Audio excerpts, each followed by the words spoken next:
Good morning, everyone. My name is Kimura. I am here to welcome you to our program. Please sit back and enjoy. Welcome. Hold on,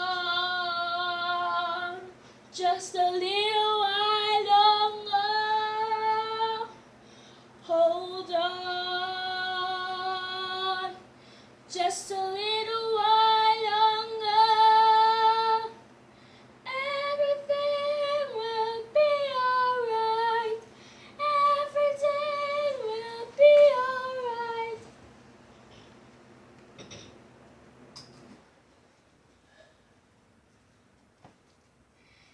If you ever found yourself in my position, what will you do?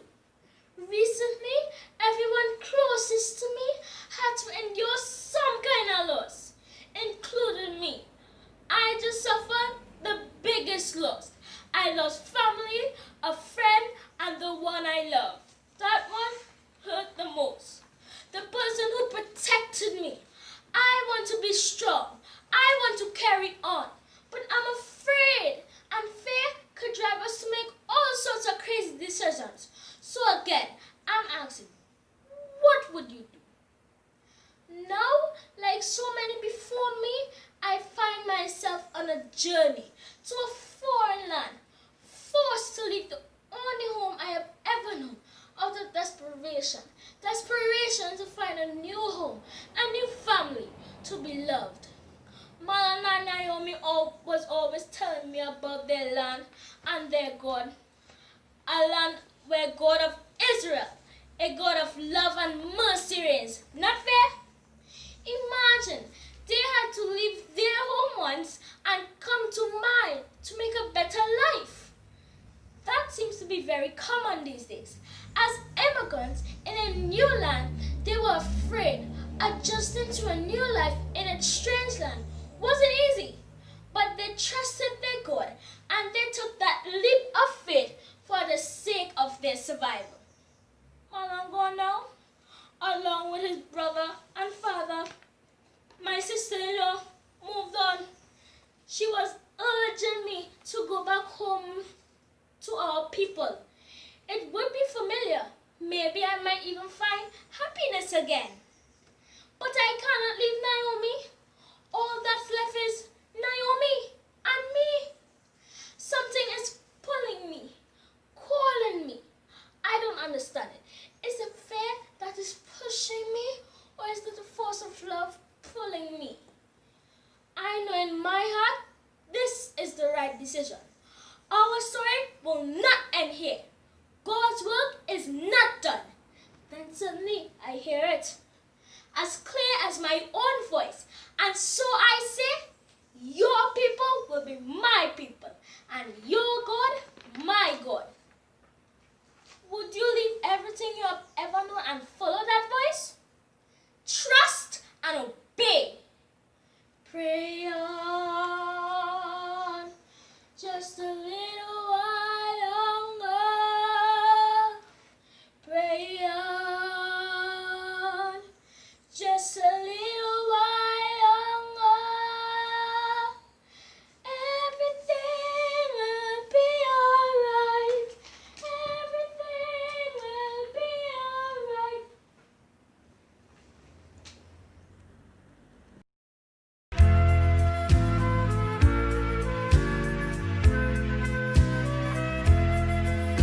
My God is so big, so strong and so mighty, there's nothing my God cannot do. My God is so big, so strong and so mighty, there's nothing my God cannot do.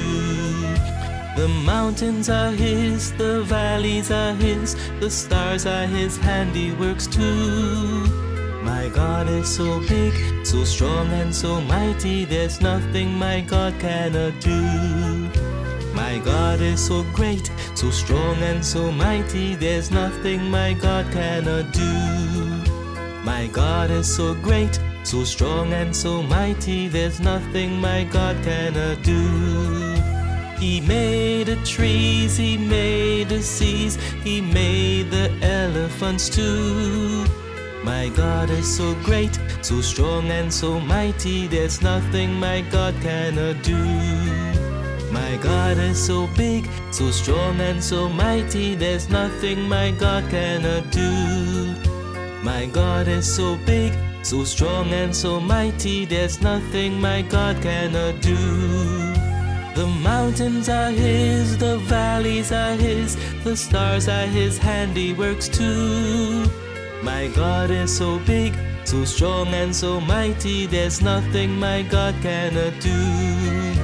There's nothing my God cannot do. There's nothing my God cannot do.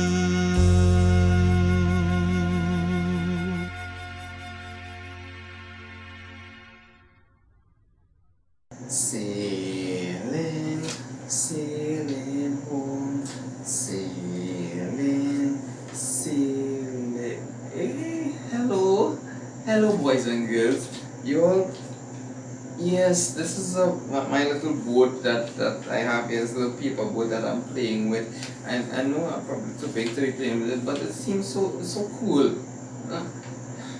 This reminds me of a story, though, like a story, but the way that the story ends, it's kind of interesting. So I want you to listen to it. Now, our story is about a guy by the name of Paul. Now, some of you might know him. Paul is the same Paul from the Bible who wrote Romans and Corinthians. He wrote a lot of books. It's probably the most books in the Bible. Now, our story is about him on a boat, or rather a ship. Now, Paul was captured and was sent in prison, and now he was being sent to Rome as a prisoner. Now, in order to reach to Rome, he had to go on a ship. Now, while on the ship, or while on his way to Rome, he got placed in the company, or the responsibility of a Roman centurion called Julius. Now, Julius kind of liked Paul, because I don't know for what reason, but he kind of liked him, and he allowed him to visit his friends and be comfortable even on the boat. Now, while going on the boat, some few days after being on the boat, Paul told the captain, and he told Julius as well, that hey, this boat is going to crash, and it's going to get a lot of damage, and it probably even might get damaged or some of our lives. But guess what? The captain didn't take him on. The captain just said, hey, you have to go, and you have to go. And they continued on their journey, and they went on their journey to Rome. But while on their journey, sailing to Rome, guess what happened? Exactly that. Exactly what Paul said was going to happen, exactly that happened. A huge storm came, and it tossed the boat up and down, tossed it back and forth. Now, if it was a storm for about a day or for 2 days, alright. But 3 days, 4 days keep going, days keep passing by. In fact, by the 3rd day, they said that they had to be throwing things overboard, things to eat, throwing it overboard to try to keep the ship from sinking. Now, going through all this, Paul, although Paul told them that, hey, this is what's going to happen, Paul didn't laugh, and because he was on a ship too. But here's what he did. I think he prayed. And when he prayed, what happened was an angel came and told him, hey, don't worry, you all will be safe. The boat is going to crash, but you all will be safe. Now, he went and told that to the sailors to try to encourage them, because it was a rough time for them. So he told them that, hey, don't worry, you all will be safe. But I think that some of them probably didn't believe him too much. So some of them, when they realized that the ship was still shaking, the storm was still going very long, some of the sailors decided to take the lifeboats and try to run away, jump off to save themselves. And Paul was like, hey, no, you don't go there. if you go and leave this ship, then something bad will happen. You don't know if your life will be saved. Only those who stay on this ship will be those who will be saved. No. Guess what they did? They took a leap of faith and would trust in Paul and what he would have said. So they cut those lifeboats and allowed the lifeboats to just sail away. That probably took a lot out of them to do that, because they had to take a lot of trust. That's a lifeboat there. That means they have to stay on that ship. Now, after Paul told them that, he said, here's what, come and eat something, because you see, they were so busy trying to save themselves and save the boat that they were not eating and that kind of thing. So here Paul said, come and eat something so that you'll be able to be strong. So they followed Paul, and Paul ate, and then everybody else and the boat and the ship ate. And then after, I think when morning was about to break, they saw that they were close to an island. So they began to try to reach the island. They put the ship in the direction of the island, and they were going towards the island. But while going towards the island, guess what? Boom! They crashed into a sandbank, and the ship now started to sink. And the centurion told all the sailors, he said, hey, once you could swim to the island. If you can't swim, grab onto a piece of wood and just find yourself on the island. And that is exactly what they did. They jumped off the ship and they tried to make it to the island. So at the end of everything, guess what happened? Every man, Jack, 276 of them, every one of them was saved. They were saved because they followed Paul's instructions. Every one of them. Now, boys and girls, on this journey, your parents and your guardians, those who put in charge of you, they will tell you to do things that you probably won't agree with, things that you probably don't like, but be obedient, because they are just trying to ensure your safety. So if you follow instructions, you will be safe. Follow the instructions of your guardians and friends, and your parents, and you will be safe. So remember, just like how Paul saved those 200 and something persons, just so your parents and your guardians can save you from a lot of pain and hurt if you obey. Have a great one.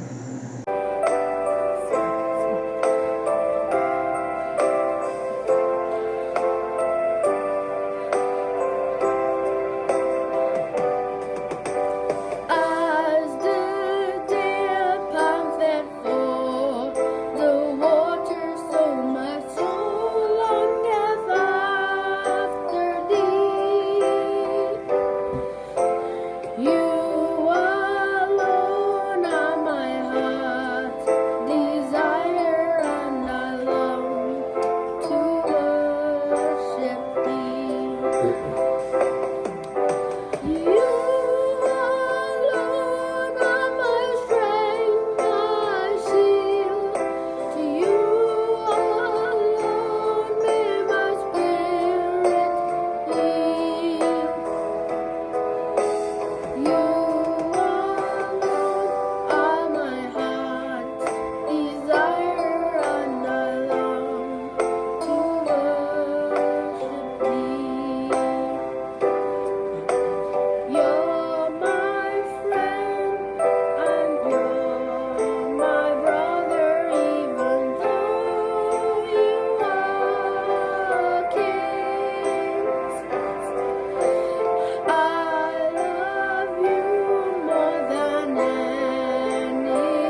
everybody, welcome back. Today I want to share with you something that may be a bit gross but quite interesting that my students and I came across while we were working a few weeks ago. And we learned about animals who use spit for their survival. As human beings, we use saliva to lubricate our mouths so that talking would be a lot easier, as well as to moisten our food as we chew.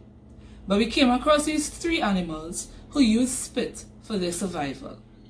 The first animal that I want to share with you is the llama. These llamas are not very social creatures. They don't like to have many persons up in their physical space. So one of the things that a llama does, if anyone is trying to encroach on their personal space, is to spit on them. It could be another llama, it could be a human or any other animal. Once you're getting too close, it spits on you. Another reason why a llama may spit is to steal food from other animals. If they see another animal that's eating something that they think they would prefer, they would spit. And the thing about a llama's spit is that it smells so horrible, so that no one wants to have a llama spit on them or even try to spit on them. The other animal that uses spit to survive is called the archerfish. This fish lives where it could hunt on the plants that are close to the river. Once it sees an insect that they would like to eat, it would suck in some water and then squeeze down their gills and shoot a precise stream of water that would hit the insect just where they need it to, causing it to fall into the river. And as soon as the insect falls into the river, the archerfish gobbles it right up. The next animal that uses saliva to survive is the spitting cobra. But the saliva of a spitting cobra is quite dangerous to animals who try to attack it. What the cobra does is, it aims for the eyes of its attacker, and when it spits the venom into the eyes of the attacker, it causes blindness, giving them enough time to escape and to protect themselves from being preyed upon. Spitting could be considered rude among persons, but when I got to my Bible, I realized that Jesus used spit at least 3 different times to heal persons in the Bible. The first instance was where he met a man who was deaf and dumb. And after Jesus put his finger in the man's ear, he touched his tongue with spit and the man was healed. Later on, Jesus went to another city where he met a blind man, and Jesus was able to spit into the man's eyes and healed him. And another incident, while he was healing another blind man, he took his spit and mixed it with the dirt in the ground, forming a paste, and he rubbed it in the man's eyes, and the man was able to see again. Now we all know that Jesus really didn't need to use spit to heal persons. As a matter of fact, some persons believe that in that culture, spit was considered as a magic potion, a healing potion. And so, in wanting to identify with the custom of the day, Jesus may have used saliva as part of his healing. But we know that Jesus' healing was not because of the spit, but was because of the faith that those persons exercised in him in wanting to be healed. The most important thing we must remember is that belief in God is what gets us healed. And belief in God is what enables us to survive. And we don't have to spit on persons in order to survive. I hope you've been blessed by our ministry today. Thank you for viewing. Bye now.